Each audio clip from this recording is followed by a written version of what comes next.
Assalamualaikum warahmatullahi wabarakatuh. Jumpa lagi dengan kita berdua di podcast ya. Hari ini kita mau bahas yang mengenai anak muda juga ya tentunya. Siap. Ya, anak muda. Jadi karena kenapa anak muda? Anak muda itu salah satu generasi yang memang betul-betul harus menjadi generasi yang berkualitas. Iya. Ya. Jadi generasi yang berkualitas itu kan sebelum mencapai suatu generasi yang berkualitas. Oke, mari. Sabar, minuman datang. Ayo, sini aja, nggak apa-apa. Oke, ini minumannya guys. Oh, ini kosong ya. Oke, lanjut. Jadi hari ini kita pengen bahas tentang anak muda ya. Generasi. Jadi generasi yang berkualitas. Jadi sebelum mencapai suatu generasi yang berkualitas, tentu banyak cara ya. Banyak langkah-langkah atau hal-hal yang perlu dilewati gitu ya. Mulai dari mungkin meranjang dari sekolah dari SD, ya. Kemudian dari SMP, SMA dan sampai kuliah ya. Jadi kira-kira apa yang perlu kita perhatikan sebagai anak muda sehingga membawa anak muda itu menjadi anak muda yang berkualitas ya, tidak hanya bersifat kuantitas tapi bersifat kualitas ya. Kalau dari saya pribadi, seperti apa yang telah kita bahas kemarin, menurut saya tidak jauh-jauh dari pendidikan. Oke. Saya kira dia belum menyala. Oke. Lanjut. Oke, jadi gini. Kalau dari saya tidak jauh-jauh dari apa yang sudah kita bahas kemarin kan mengenai pendidikan seks kan. Karena pendidikan seks atau kesehatan reproduksi itu sangat penting kita ajarkan kepada remaja-remaja sekarang. Karena masalah anak muda ini pasti dia mengulang apa yang telah terjadi. Masalahnya itu aja. Jadi saya penasaran sehingga Musta ini paling senang sekali ambil kesehatan reproduksi. Sebenarnya inti dari kesehatan reproduksi itu apa sih? Kalau dari saya, inti dari kesehatan reproduksi adalah bagaimana kita melakukan edukasi, memberikan pemahaman yang baik kepada generasi muda agar mereka itu menjadi generasi yang istilahnya mampu berpikir sebelum berbuat. Oke. Jadi itu dari sisi edukasinya. Jadi apapun itu dalam hal baik itu dalam hal hubungan antara cewek dan cowok atau dalam hal pergaulan antara cowok dan cowok kan harus ada backingan lah.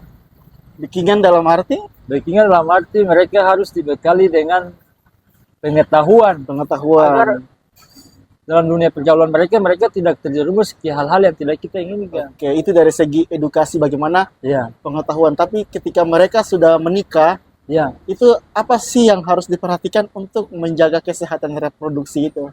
Kalau dari saya kan kita berdua kan belum menikah nih. Iya, kita ini masih jomblo-jomblo guys. Kita masih belum menikah. Jadi ya begitulah. Jadi sejauh ini saya pernah menanyakan hal ini ke teman-teman yang saya yang udah menikah. Dan jawaban mereka ya sebagian juga belum tahu. Jadi kalau menurut saya alangkah baiknya ya diberikan pengetahuan sebelum menikah atau pengetahuan parenting sebelum menikah lah. Entah itu dilakukan di Fasiankes atau di kantor Kemenak. Oke, saya teringat bahwa salah satu program pemerintah sekarang itu ada. Iya, mereka sebelum menikah itu yang namanya calon pengantin itu dia diberikan edukasi selama 3 bulan. Oh, itu ada. Iya, ada. Waduh, jadi saya jadi sekarang dia sudah bekerja sama dengan Kemenak. Ya. Jadi sekarang Kemenak itu dia punya program bagaimana memberikan edukasi sebelum menjalin satu pernikahan, yaitu pendampingan selama 3 bulan itu. Kalau dari saya sih itu bagus. Iya, bagus karena dari situ mereka bisa terbekali dengan pengetahuan mengenai gizi, kesehatan reproduksi, bagaimana cara perawatan terhadap anak, begitu. Kemudian mungkin pada intinya itu adalah bagaimana sehingga ibu hamil itu bisa menjaga kesehatannya selama 1000 hari pertama kehidupan. Jadi ternyata udah ada ya program. Sudah ada itu. Program itu sudah dirancang.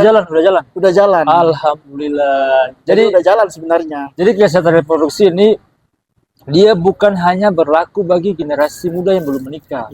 Atau remaja yang belum menikah lah, orang dewasa yang belum menikah lah. Tapi dia juga sangat penting bagi rumah tangga yang masih muda. Iya, betul. Saya setuju yang itu. Karena saya tanya teman-teman saya udah menikah itu cobaannya tuh di tahun-tahun pertama, tahun kedua.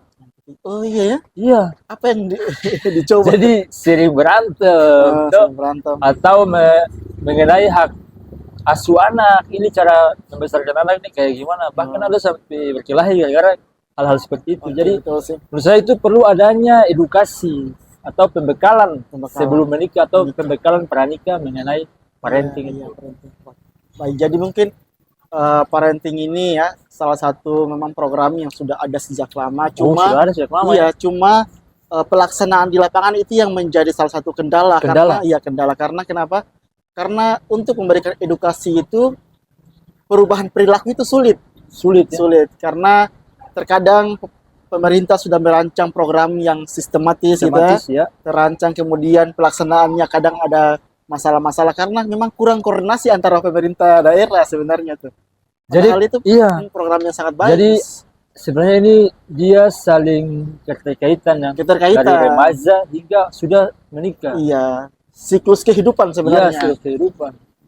Tapi kalau saya rasa yang paling dasar itu khususnya untuk remaja kan. Iya, Dari remaja. masa sekolah, SMP, SMA harus dibekali dengan pengetahuan Iya, betul. tentang kesehatan reproduksi lah.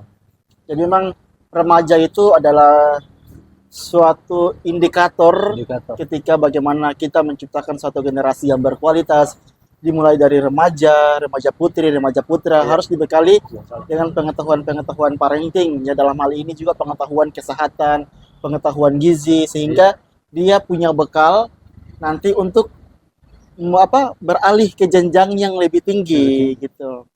Kalau saya sih sangat penting apalagi buat perempuan ya, remaja perempuan. Karena perempuan ini kan dia mengalami yang namanya masa-masa menstruasi kan. Iya, menstruasi. Jadi dia harus paham apa yang bisa dimakan, apa yang nggak bisa dimakan kan. Apa yang harus dilakukan, Iya. olahraganya seperti apa. Kira-kira makanan-makanan seperti apa yang bagus nih buat cewek yang lagi menstruasi?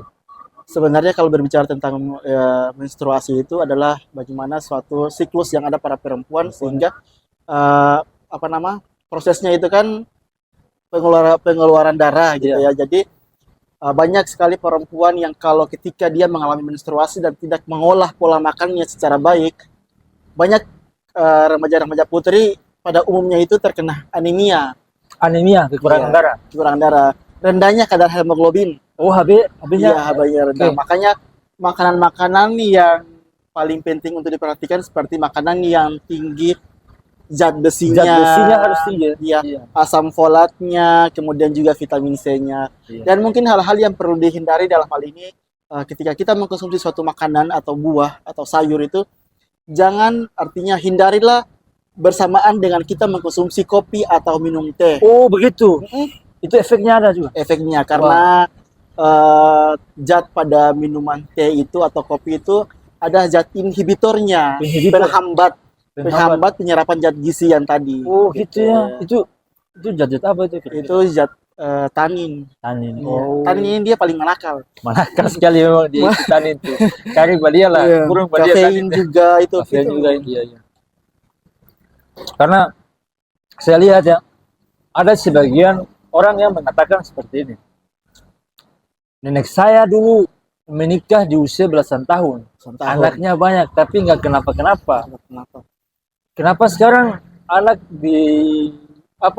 dianjurkan untuk tidak menikah di bawah usia 20 tahun? Ya. Kalau menurut pendapat Musta gimana itu? Kalau menurut saya ini sesuai dengan kemarin saya ada sempat ikut seminar ya. Nah, seminar. Jadi di seminar itu dijelaskan jika asupan gizi perempuan sekarang dan perempuan zaman dulu itu berbeda. Ya sekarang itu mereka kebanyakan makan yang alami.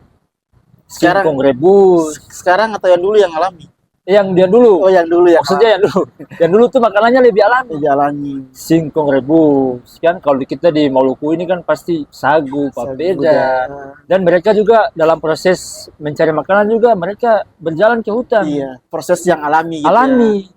Ya. Jadi berjalan. Iya, berjalan ke hutan, ambil singkong kan, kalau Ternate bilang kasbi, betul. Ada juga makanan pokok sini papeda juga. Jadi proses pengolahan makanan juga masih natural, betul karena sekali, memakai kayu bakar, betul. Tidak memakai bahan-bahan yang mengandung MSG kan, betul. Nah itulah yang menjadi faktor utama kenapa orang dulu-dulu tuh mereka lebih kuat, Lebih kuat. lebih kuat. Apalagi buat perempuan yang melahirkan anaknya banyak juga nggak kenapa-kenapa. Iya, Karena memang asupan nutrisinya itu sangat baik. Sangat baik. Beda dengan sekarang. Sekarang kita lihat banyak yang makan junk food, ya. Iya, betul. Banyak makan micin. Waduh, Pandai sekali ternyata. udah itu dari seminar kemarin. Ya. Oke, betul betul. Jadi memang kalau sih- menurut gimana? jadi saya setuju sih sebenarnya. Iya. Jadi perbedaan antara masyarakat dulu dengan masyarakat Iya, sekarang sekarang itu memang sangat berbeda ya. Beda. Dimana kalau berbicara tentang antropologi gizi itu sangat Wah, berbeda. Jadi itu Sosialnya iya, itu berbeda. itu namanya antropologi gizi. Iya, itu di ilmu Waduh, antropologi gizi. saya nggak tahu soal itu. Jadi sebuah lingkungan atau sosial itu menggambarkan suatu perilaku atau habit seseorang Oh, di situ. habit, ya, Jadi ketika adanya perubahan zaman, maka akan ada juga perubahan pola makan. Pola makan. Pola makan. Seperti yang tadi ketika mungkin orang pada zaman dulu itu mereka nanamnya sendiri, Iya. bibitnya sendiri, Iya. panennya pun sendiri dengan alat-alat yang sederhana, kemudian diolah dengan alat-alat yang sederhana, kemudian dinikmati dengan penuh dengan rasa syukur. Betul. Itulah kenapa kenikmatan itu adalah kesederhanaan yang hakiki. Gitu ya. Jadi keren juga ya kata. Iya. Apa? Kenikmatan adalah Kenikmatan yang hakiki. kenikmatan adalah kesederhanaan yang hakiki. Iya. Jadi mungkin jadi perubahan zaman itu jadi kenapa masyarakat sekarang ini lebih penekannya lebih kepada bagaimana cara cepat gitu. Cepat kita Makanya mengkonsumsi cepat saja. ya, cepat saja. Makanya sekarang lebih ke perubahan teknologi, dia malah membuka atau membuka suatu resiko atau indikator baru di mana ketika teknologi semakin canggih malah membuat orang itu semakin malas untuk bergerak. Ya, itu saya sepakat. Sesungguhnya seperti itu sih. Makin malas kita. Sedikit tuh GoFood. Apalagi ada promo ya. Iya. Ya, ada promo Kalau saya gitu. nggak masalah GoFood, yang penting makanannya ini. Iya, Makanan yang bergizi. bergizi. Jadi teman-teman harus bijak. Yang pertama bijak bagaimana cara Iya. ketika kita mungkin memilih makanan dikonsumsi harus kita bijak. Terutama buat perempuan sih kalau saya. Iya, betul Perempuan itu memang hobikan makan. Iya. Jadi usahakan asupan nutrisi selama menstruasi atau selama haid atau melahirkan, mengandung atau hamil, itu asupan nutrisi yang Betul memang sih. benar-benar Itulah kenapa panjang umur panjang apa istilahnya apa? umur panjang. Usia lansia itu Iya, panjang. Iya, ada kadang zaman sekarang dengan zaman dulu itu Dulu beda. orang waktu zaman dulu atau orang yang dulu ya Dulu. gitu ya. Itu Harapan hidupnya itu dan tadi harapan hidup saya cari sampai harapan hidupnya hidup itu panjang. lebih panjang lah, lebih lama lah. lebih lama. Anak-anak sekarang Iya. harapan menipis. Karena di Sudah ada harapan lagi. gaya hidup yang kurang sehat. Iya, karena memang gaya hidup yang kurang sehat. Jadi orang dulu tuh mereka bergerak, mau makan juga harus cari dulu ke hutan. Tuh.